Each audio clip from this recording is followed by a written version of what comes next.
The future leaders of the Afghan military pass out with pride from the place they affectionately call their Sandhurst. These 352 new officers are graduating from ANAOA, the Afghan National Army Officer Academy. It's now turned out over 2,600 commanders. I feel positive about the future of Afghanistan. The younger generation now are keen to serve their country and they want to lead their people. Entrance to this Sandhurst in the sand is highly competitive, but places are based on merit, not family connections. It's the Afghans rather than the British who take on the combat roles now. But even if the fighting days are over for the Brits, NATO's Op Resolute support means they are still here to train, advise and assist. UK troops act as mentors under their Operation Torrel, training the trainers. I've never done a mentoring role before, but it's been fantastic. I've learned so much in such a short space of time. I'll certainly employ those skills in future roles that I'll have. It's really rewarding seeing really high calibre young men and women want to join the ANA. Some of them speak excellent English, they're graduates in chemical engineering, they're really, really bright and they really want to serve their country. 90 women from this academy have now commissioned into the Afghan National Army. By 2023, they want women to make up 10% of the 190,000 strong force. If we honestly do our job, the enemies of Afghanistan will not be able to stand up against us. I have joined up to serve so Afghanistan can stand on its own 2 feet. When I graduate, I want to serve my country. I want to be the perfect officer in the future, and I want to protect Afghanistan. It was one of my biggest ambitions from childhood to join the army, to serve Afghanistan. I've always wanted to serve with my brothers and protect my people.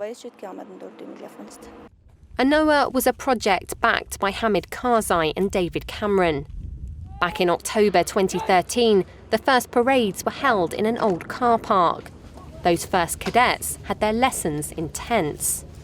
But now, 3.5 years on, there's been a huge amount of infrastructure built here at ANAOA and at this wider defence site, and it's continuing to expand. It's seen very much as the jewel in the Afghan National Army's crown. And after a year of intense training here, cadets head out as officers to the front line, ready to fight the Taliban and so-called Islamic State.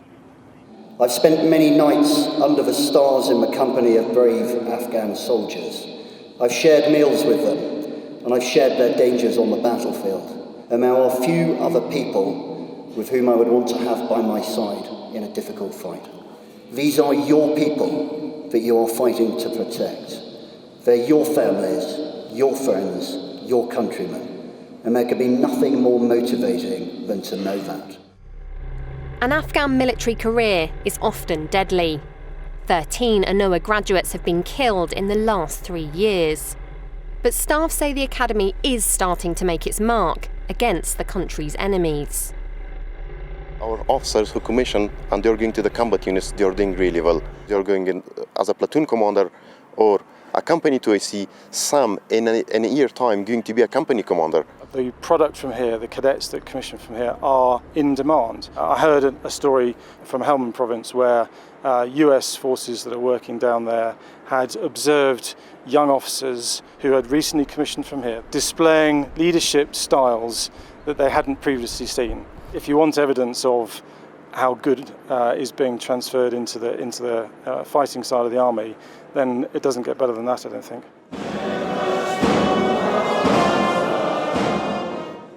Traditions install a sense of belonging and pride for graduates. The Sandhurst cane presented for the first time for the best female. The Duntroon sword, named after the Australian Royal Military College, awarded to best male.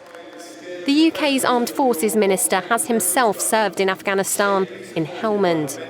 But while Op Herrick ended in 2014, Mark Lancaster says an end date for British support in Kabul isn't currently on the cards.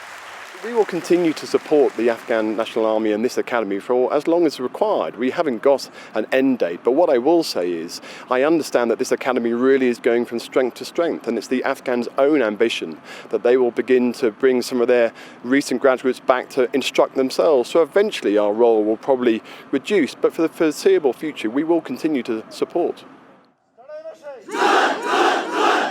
Later this year, this academy will hold its 10th graduation of officer cadets, also passing out its 100th female.